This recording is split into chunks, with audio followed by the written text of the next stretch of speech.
how to spend it, use it, save it, and pass it down is very lacking in our community. Alhamdulillah, we have several financial institutions, Islamic financial institutions that are coming up, or it's been around.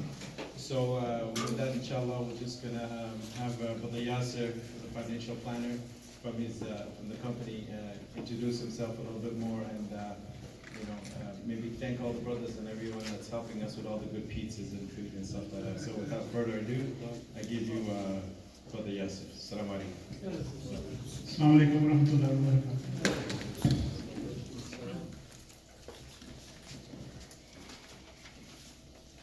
Brothers and sisters, first of all, thank you very much for coming today and giving us the opportunity to talk to you. Can everybody hear me okay? Yes, sir. Okay. I'm just going to start with a small brief story that why we came into this field and why we start working and preparing these. I came into financial field after a personal tragedy. My father died in 2005. I was 22 years old. And after that, I saw a couple other families with death of just one person, the whole family get devastated. And not just here, especially like our community from India, Pakistan, the whole family from back home, they also depended on them.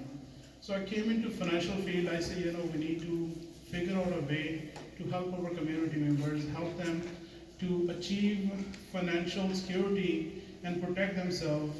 So I started my financial service career in 2007. Along the way, we had a lot of Muslim clients, and they started requesting that, we've been working, Islamic way, we've been working very hard to acquire this wealth.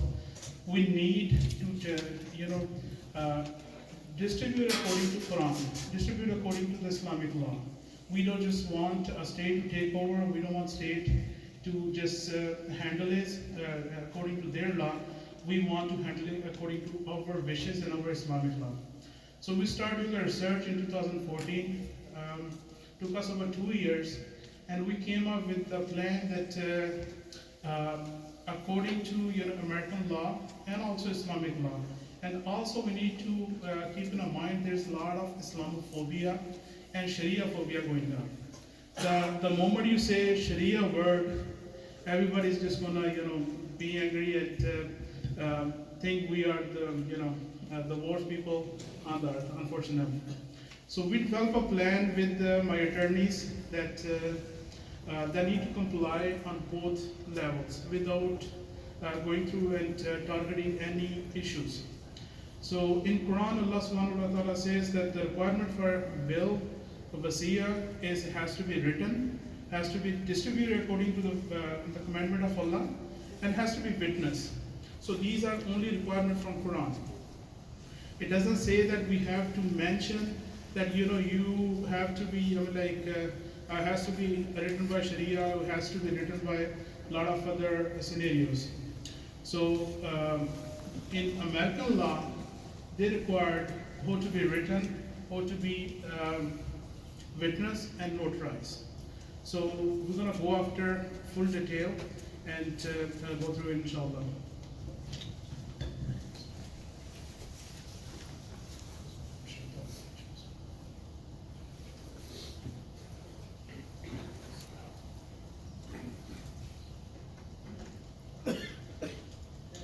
Before we start, as a financial rep and attorneys, working with attorneys, they always suggest that we have to have this American, part of American law, the disclosure that I'm not an attorney. This is a general information, and any information is generalized, so nobody just take that one point. This is generalized. Any person have any personal questions, we can do one-on-one.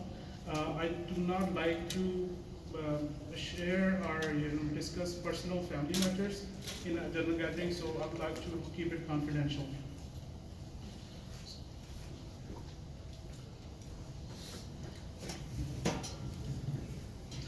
As I talk about, I mentioned in downstairs hall that this is a forgotten freedom. This is very, very important. According to Quran and according to Sunnah of Prophet Muhammad sallallahu alaihi wasallam, that Prophet Muhammad Sallallahu Alaihi Wasallam says that my ummah, this is the first knowledge will be taken away from the ummah is knowledge of inheritance. And there be a time that two people will fight among each other, and they will not find a third arbitrator to help them. And according to Quran as well, that knowledge of inheritance is topic of inheritance is such an importance that, as I mentioned, that we pray 5 prayers a daily, but in a Quran there's not a single place is mentioned that when, where, how many rakats, how to sujood, how to ruku. There's never mentioned. But in Quran, Allah details to the point, to the percentage, and this is the best calculation anywhere ever is in Quran about inheritance. And just a simple question, if a person, just a topic of it, how detailed the fractions and the inheritance is, that if a person have a son and a father is 85 years old, son is 5 years old, how they can, be just. Typically, they will say, son have to live the whole life, father already spent the whole life. I should, distribute all of my wealth to my son. But Allah says in the Quran that Allah knows who's best for you. You do not know who's best for you, so Allah wants you to distribute wealth according to the Sharia and according to the commandment of Allah subhanahu wa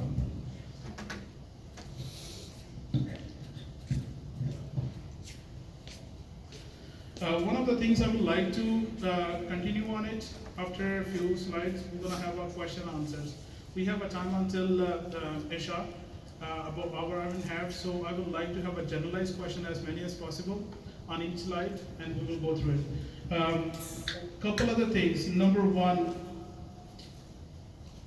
the portion of, everybody says wasiya and bills. Wasiya is a 1/3 only, and bill is a whole bill. So 1/3, you can have any of your non-Islamic or any of the sadaqah jariyas or anything can be given through there. There was a story I'm going to share about. There's a person came to United States in 1600s. He died age of 30, but when he died, he left half of his wealth in his will for a library to be built. His name was John Harvard. At this time, Massachusetts, there's a library, university named after him called Harvard University. Any guesstimate what's the endowment, the amount of that university right now? Billions. Yeah, how many billions? Just a guesstimate. 25. 25. It's more than $40 billion now. Pakistan, the whole nation, yearly budget, GDP is $20 billion. So that's one university. And one of the things we need to focus before I start on it, that these are beautiful centers, these are all the masajids. We as a Muslim, we supposed to donate and a portion of inheritance into it. Allah gave us a benefit in dunya and akhirah, but we don't focus on it.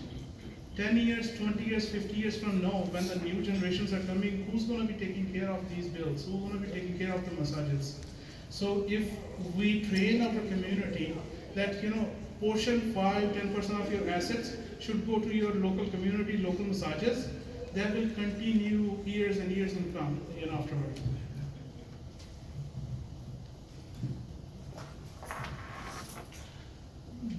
Anybody can see it on it, or? Yeah, it's clear. Yeah. So from, as I mentioned earlier, from a hadith, there's a Ibn Majah hadith that learn inheritance and teach it for the half of the knowledge, and it will be forgotten, and it will be the first thing to be taken from my ummah.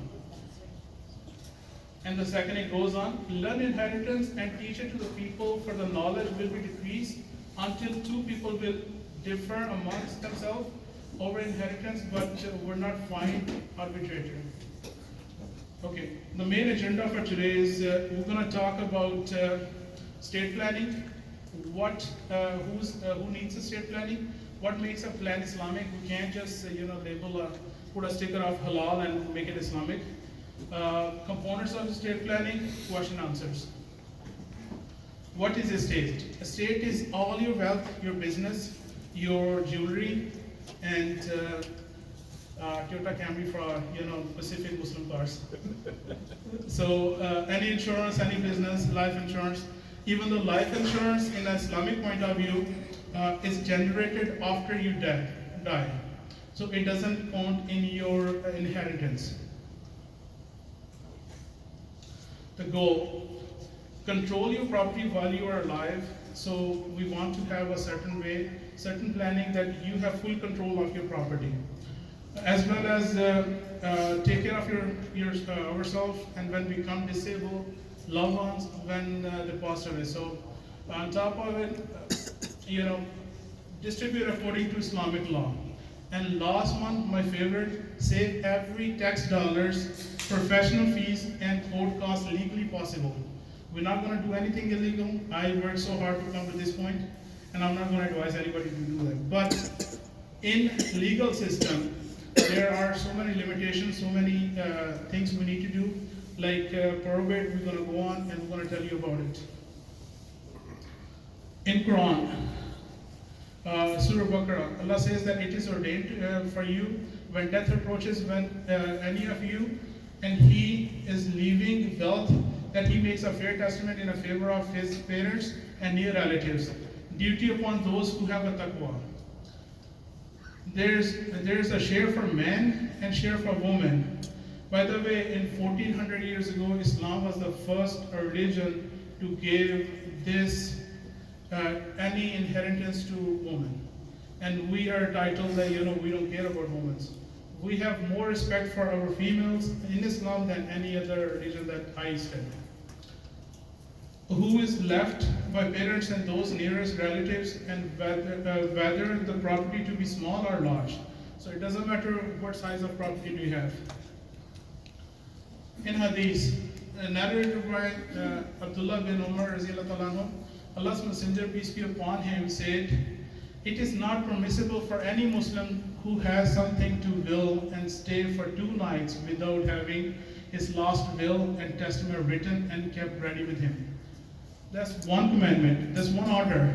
But the second one is even important. Allah's Messenger, peace be upon him, said that a man may do a good deed for 70 years, but if he act unjustly when he leaves his last testament, the wickedness of the deed will be sealed upon him, and he will be entered in a fire. If other hand, a man act wickedly for 70 years, but he's just when he leave his last will and testament, the goodness of his deed will be sealed upon him, and he will be entered in garden of paradise. Just imagine that. Just according to Muhammad, this is the importance of this topic is this much that we are getting, ayahs after ayah about this, and the hadith after hadith telling you just one topic, how to distribute your wealth. Why? Because it's not just build your family, it builds the whole community. It helps the whole community to grow and build up our future. Islamic inheritance. So order of distribution upon the death. Number first, funeral cost, funeral and burial expenses, payment of debt, wasiya, which is 1/3. So 1/3, 33.33% is the wasiya, which you control.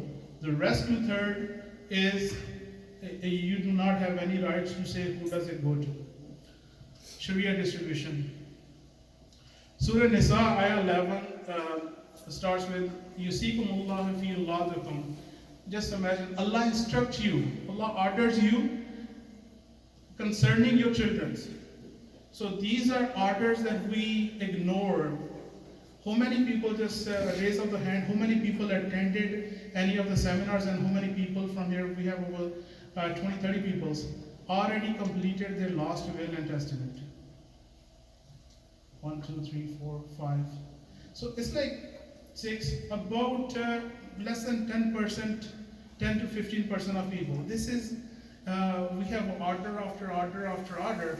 That's why Prophet Muhammad Sallallahu Alaihi Wasallam says that this knowledge will be taken away from my ummah, and people will be ignoring this important topic.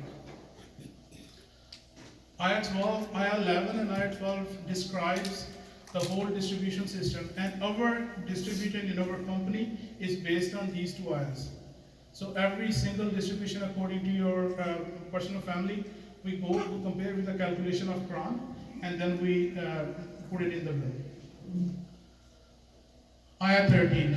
تلك حدود الله ومن يطيع الله ورسوله يدخل الجنة تجري من تحتها الأنهار خالدين فيها ذلك الفوز العظيم. These are the limits set by Allah, and whoever obeys Allah and His Messenger, peace be upon him, will be admitted by Him to the garden of paradise, under which rivers flow, abiding eternally therein. And that is the great attainment. Just imagine this. I mean, like, just focus one ayah on the Quran, Surah Nisa.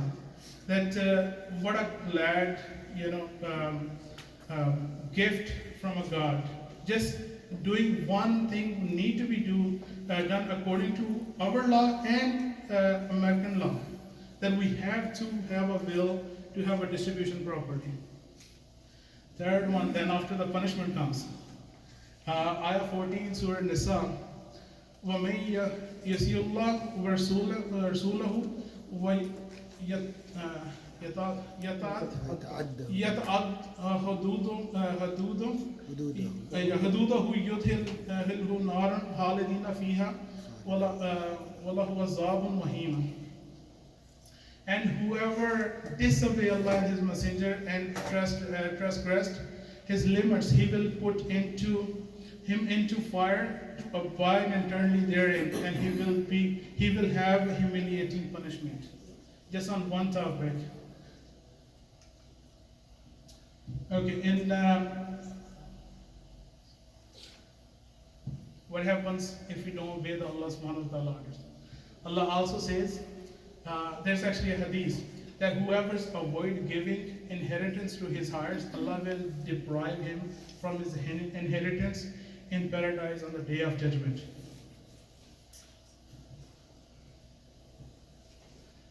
So this is the point of it so far. Any questions on those statements from last will and testament? The minimum documents every Muslim should have. Last will and testament, durable power of attorney, advanced healthcare directive, live-in trust in most cases. So now we start the legal and aspect of it. These three, we have two different options, basic state planning and advanced state planning. In a basic state planning, last will will cover your children's guardianship, executor, and also distributor. So executor, guardianship for your children, and distributing your wealth. These are the three topics covered in your will. Number one, the children. If instead of Maryland, if you do not have a guardianship written in your will, if your children's under 18, state takes them and they put them in a foster system, and there's no guarantee that they will ever receive a Muslim foster home or who can take care of them. Second thing is durable power of attorney. Some people just tell me that they downloaded a document from ISNA or ICNA and we completed. So far I had all those reviewing. I think I probably got one or two will which was already properly filled and notarized, even though they have a certificate there.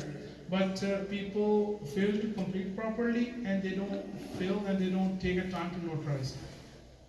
It is not required to have a notarized in state of Maryland, but the purpose of notarizing is in case the witnesses are, they're relocated or they died, then court doesn't, who can you produce it to court when it comes to inheritance? So if you notarize your will, it calls self-proving will. Self-proving will is that when it goes to the court sees it, it's already witnessed, it's already notarized, and they just start the proceeding on it. Durable power of attorney. This is very important. A lot of cases that somebody's overseas or somebody's traveling and they don't complete a durable power of attorney. Durable power of attorney of finances is a document that you are giving all of your powers to your relative, your wife, your husband, 2, 3 people. In there, we probably put like 3 people. So in case you are in a financial crisis or a health crisis, in a coma, or any other situation that you cannot make any decision, they can go handle your affairs, financial affairs, banks, transactions, insurance, all those necessary things. Then Advanced Healthcare Directive. This is the document. I have seen will and Advanced Medical Directive combined. The disadvantage of that is that will is your private documents, but if you have Advanced Medical Directive, they need to be in your medical history. So we don't suggest that you put your personal distribution and everything. So that's why we have a separate document. What does it cover? It covers in case of coma or in case of medical scenario, if you can't handle yourself, who will be your medical proxy? What is your last wishes? What is your wishes about organ donations? What is your wishes about burial and who do you want to be buried? So this is very, very crucial and very important point on those that we have a lot of families from overseas. They want to send their bodies back home, but the trauma the family goes through it at the process. Maybe some people readjust those. So this is very important to have it. If somebody completes this document and they say that this is their last wish to be buried in the United States, nobody can force them. Then we have a trust. So trust is basically advanced level. So the purpose of trust is basically avoid all your probate system. The probate system goes through, it costs about 5 to 10% of your total assets. So, and the lengthwise it goes from average 6 months to 2 years before court decides that, all right, they go ahead and distribute these assets to whoever you want. And having a living revocable trust avoids the whole probate system. And by the way, if you go in the history of Islam, trust came from the word waqf. That in old times, they used to use a terminology called waqf, that they waqf their property to masajid from the future generations or any future system. And in a trust, basically you transfer your property to a trust, and trust takes over. You are a manager. After that, your wife becomes a manager or a trustee in a legal language. And then after that, we put whoever trustee you want step by steps. They have full control. And another scenario, in an older generation, we found that husband and wife are deciding that, if anything happened to husband or wife, they do not want to sell the house they are living in. They want to keep it until both of them go, and then they want to distribute. So this is a typical time that we use trust. We transfer the house to the trust, and then the husband is the first trustee, wife is the second trustee, or if they have to decide otherwise, then they have their children as a trustee as well. All right, the requirement for will. Will must be in age, must be 18 years old. Capacity, the tester must be sound mind. These are the legal requirements for will. Will must be in a written and to be in writing form to be valid. So in state of Maryland and as well as Islamic law, it is required to have a written will, just to basically save the hassles and problem afterward. Everybody will come up. If you have a verbal will, everybody will have their own version of it. Holography will. So some states recognize a handwritten will, which is invalid if not properly executed and proved. Opening statement, declaration of will and last testament, revocation of all previous will, beneficiary, at least one beneficiary. These are the requirements for the basic will. Pros and cons. So the pros, the guardian for minor, named personal representative for state, which is executor. direct, dedicate to get separate probate assets. So this executive point of view, if you don't, we have one incident in New York. Um, Father died, the son was 13 years old. It took about 19 months to the court system in New York City before they gave a guardianship to the mother. And all the insurance and all the proceeding was, they had to wait 19 months before she was able to acquire from a court that, yeah, she is a legal guardian, even though she was a mother. So having one document bypassed that process. Executor, if you don't put executor in your will, a court appoints the executor. His job is to come assess your assets, fire sell them. So if your house is $1 million and they want to sell it fast, he will take 10% of $1 million, but house is not going to be selling for $1 million. So if they sold it for 700,000, they have to pay taxes plus 10% of his fees. So having a small will with your own personal guardian and executor saves that hassle and money. All right, there's a few cons for it. Must go through probate system. So unlike trust, will has to go through probate to validate. Does not control any joint owned assets with beneficiary designation. So the house owned by husband and wife, it does not control by the will. You have to be, it's your will, your shares only. Minimum tax planning, so there's no tax planning or tax savings on it. Conflict with state law. So following inheritance does not, Islamic law, these does not consider. Wife from Ahl Kitab, so Jewish and Christian wife does not inherit in Islam. Non-Muslim children from Muslim parents, non-Muslim parents, adopted children, in-laws, all step relationship, stepchild, stepmother, stepfather, they don't inherit. Child from born out of wedlock, convicted murder of tester. This is another story we had happened in New York. Son killed his own father, and the father had a good wealth, but he cannot inherit any of his father's assets. So how do you resolve those issues? Remember the 1/3 we talked about earlier, which is your portion to declare. You can give from that portion up to 1/3 any of these persons.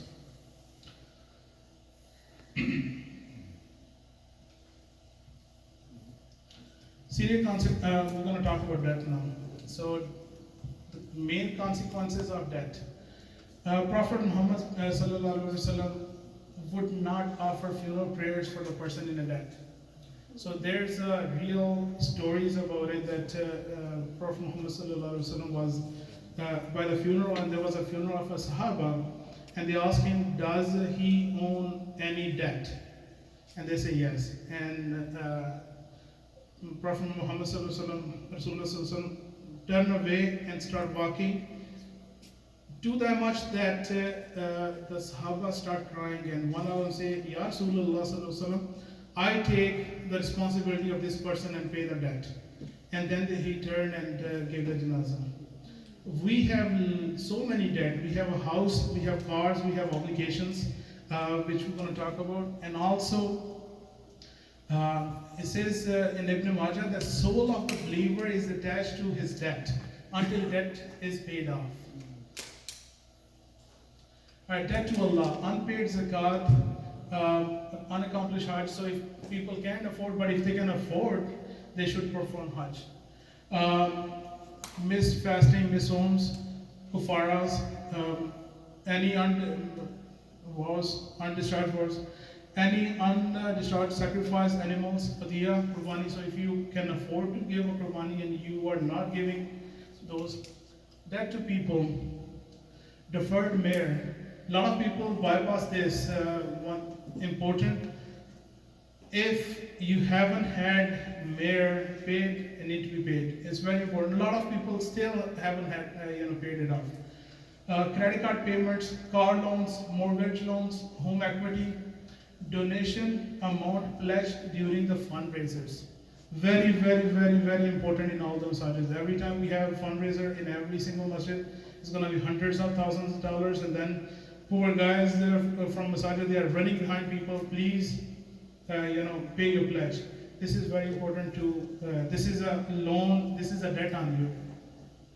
Loans from a bank, relative, friends, any other entered in, any amanas. If somebody, gave you any of their assets to be holding, borrowing items and taxes. Life insurance. A lot of people stay away from point. I don't believe it, but I don't hate it. This is just a financial instrument used for certain cases. One of the cases we use, this is the only instrument that wipes out anybody's debt, and family can afford about it too. So if $1 million house or cars or anything, life insurance can pay off all the debts that you owe. Secondary, it does not consider as an asset to be distributed under the will, because the money from death benefit generated after the death.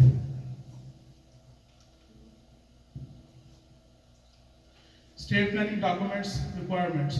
So lost will under distributed property beneficiary, specifically lost wishes and executor, as we talk about, advanced medical directive, durable power of attorney. These are the three documents needed. Everybody must have it to have a basic estate planning. Probate. What is probate? So the probate is a legal process to validate the will and determine the ownership of the property. It allows the transfer of the wealth when the testator dies. Important factor of a probate proceeding: collecting, taking possessions of deceased property, protection and preserving the deceased assets, paying all the debts, claims, taxes, determining who is entitled to the assets, and distributing the property according to the Islamic will, or if no will, then probate law. Depending on the state, probate administrative fees can be aware of between 6 to 10% of your state. So if your asset is $1 million, I'm just talking about our own figure, about 6 to 10% of your total assets will be distributed into the probate cost. That's before taxes. Document of living trust. So living trust is basically a revocable living trust, so the people have a full control on it. Lost will, husband and wife, living will, husband and wife, then these are the documentations we gave out.